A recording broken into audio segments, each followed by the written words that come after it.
Hey everybody, David R. Becker here with Becker Art. In today's newsletter video, I want to talk to you about waves and reflections. So next to me right here you see a bunch of waves, right? We see waves done in three values basically. And that's how I like to teach it, is that you do the wave in three values. You have the dark side, which is away from the sun. You have the middle part, that's the part that's flat, more flat. And then you have the light part that's churning over, like the water's churning, or when the light shines into the water, like if you see the sun reflected into the water, which would be something like this. So that would be the third way of the lights. The lights are either the churning of the water or the actual sunlight coming from the back and reflecting into the water and into your eye. So those are the three basic rules of doing a wave, basically. There's always the dark side, which is away from the sun, and the middle tone, which is lit up with the sun, but not the actual sun shining into the water. And then there's the actual sun shining into the water, which is the white, and also the churning of the water. So let me get rid of these two and just show you what I painted here.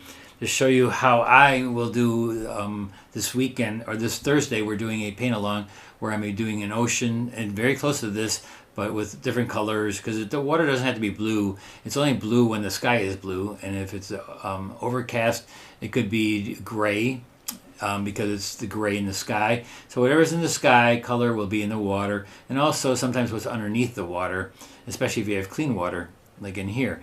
So basically, if you have the sun straight on and you're looking at it, you're going to get a light into the water reflecting straight down from that sun. It never goes on an angle, doesn't bend, it goes straight down in the water. And when I do wet into wet, that's what I did first here. I did wet into wet. I went and did from light to dark, and I do all these big areas of light and dark. Then as I come down, I went lighter down here because then I want to get the sand. And the only time you get a turquoisey color is when the sand is underneath the water and the warmth of the sand color meets the blue of the sky color. Then you get more of a turquoise because it's kind of like yellow and green, blue together to make a greenish blue. And that's why you get turquoise colors. It's not a really bright green because it's just the color of the sand. And so basically the waves, when I went in here for the waves, remember I said there's three values, and so those are the darkest parts. The wave that is away from the light, it's basically the stuff that you see that's straight on like that, is going to be away from the light, so the light is not hitting that part of the water. And the part that it is hitting, the top of the wave, you're going to see a light that hits the top of the wave and goes in your eye, and that'll be the white of the reflection of the sun. Now, if it was an overcast, you would see the middle tone there instead because it's not a direct sunlight on there. So the overall medium tone of the parts that are reflecting the sun, and not the sun, the clouds, the light clouds, would be, that's the middle part, right? So then you do that with the color of the sky always. Remember the sky color, remember the ground color, and then mix those together to when it's real thin, and when it's really deep, the water, it'll be whatever the sky color is really deep. So a lot of times you'll see a really blue sky, and in very far distance you'll see it actually get darker, the blue, in the very far distance. But on this one, I did make it light from light to dark. So if let's say I was in the middle of the ocean, I go like this, and that would be like looking over the side of the boat. You'd see it just get dark, right? But this is coming then into shore. And then here I have it where you have some churning water. Anytime the water is churned or falling, when the water is falling, it's churning and making kind of bubbles. And so that's usually just white. And I learned that from Walt Disney movies, like Bambi. I remember watching that. And you see a waterfall, it's just the way the white of the light. And then when it gets really, at the very end right here, where the water gets really thin on the sand, it's going to be like not even an inch thick, the water. And so you'll see the color of the sand a little bit darker because you're blocking it with the water a little bit. And it's getting wetter, so it gets darker. But at the very end, it's falling over, right? At the very end, it'll maybe fall and get a little bit white. Excuse me. And so you're getting it dark underneath where the wave comes over, and where the top of it is, you can get a little bit light.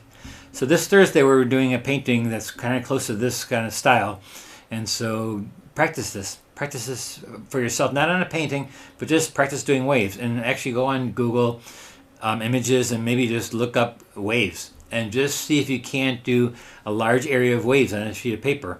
So I do that a lot, where I just take and do a part of something, not as a painting, but as an exercise to to get that part, to learn how to do that. Like, how do you get sparkle? How do you get the dark part of the wave? Is it soft or edge or hard edge?